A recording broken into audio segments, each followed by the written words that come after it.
Gentlelady from Florida. Mr. Speaker, I yield myself such time as I may consume. Gentlelady from Florida is recognized. I rise in support of this bill, the Assessing Progress in Haiti Act. A year and a half ago, on January 12, 2011, the world for the Caribbean island of Haiti and for too many of my constituents changed forever. An earthquake measuring an incredible 7.0 on the Richter scale shook the earth in Haiti. It killed elected officials, toppled the president's palace, the Senate, and all of the cabinet buildings. People are still missing. The effect of this earthquake is still being felt today. Basic needs such as food, water, clothing, shelter, and health services are lacking.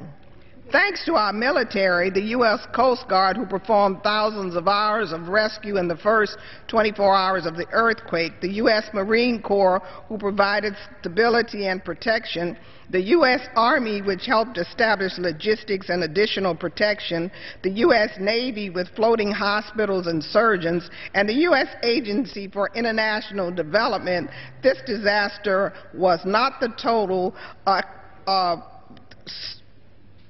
disaster it could have been. USAID worked then and continues to work, coordinate and implement programs with other international organizations. Adding further hurdles to the recovery operation has been the widespread outbreak of cholera last October. Cholera, a disease caused due to the lack of access to clean, clear water, has killed hundreds of Haitians and has further set back progress in one of our closest Caribbean neighbors. The people of Haiti deserve the opportunity to live in a clean, safe, and economically thriving country. The people of America deserve and want to know how their tax dollars are being spent and need to know that the $1.8 billion invested in Haiti will speedily facilitate Haiti's transition to a bastion of comfort and economic stability. That is why I support House Resolution 1018, the Haiti Assessment Act.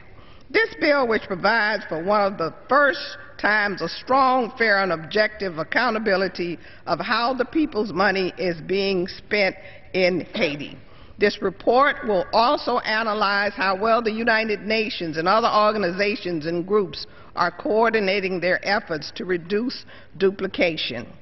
Finally, this bill thanks the heroic efforts of Miami-Dade County's urban search and rescue teams, which hail from the 17th Congressional District of Florida, who volunteered their time, effort, and energy to save lives. These people save lives and help find loved ones for those trapped in the rubble of the earthquake and for those who were worried about the safety and well-being of their loved ones. I also would like to thank, respectively, the chairman and ranking minority members of the Subcommittee on Western Hemisphere, Connie Mack and Elliot Engel, and their staff for making this happen. Representative Engel was kind enough to carry the language of my amendment during subcommittee consideration, and Chairman Mack and both the Democratic and Republican staff worked tirelessly toward a compromise that worked for both sides. I also want to thank our full committee chairman and one who I am so proud of, my Florida colleague, Ileana Ross-Lehtinen, for managing this language in her amendment during full committee consideration of this bill.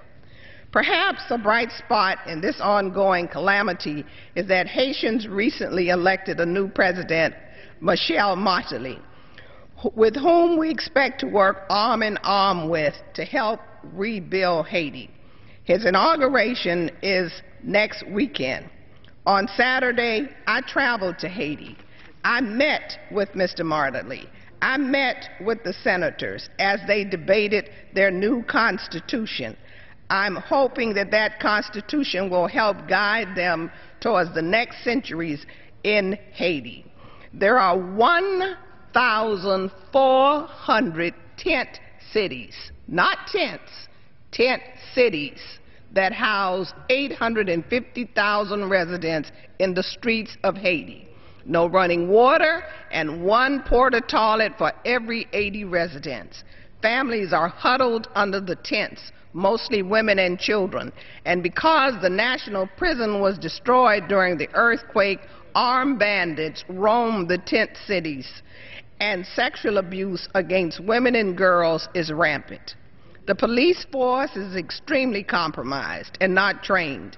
The army is non-existent, and many bodies have not been found from this earthquake. It is inhumane to send anybody back to such conditions. We must help rebuild Haiti. We must support Haiti. We must support the new president from this moment on. We must include the peasants, the agricultural community at the table of negotiations.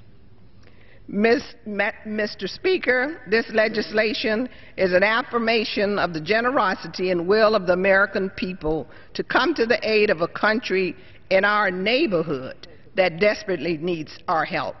The report required by this bill should help us channel our assistance efforts to make them as effective and efficient as possible.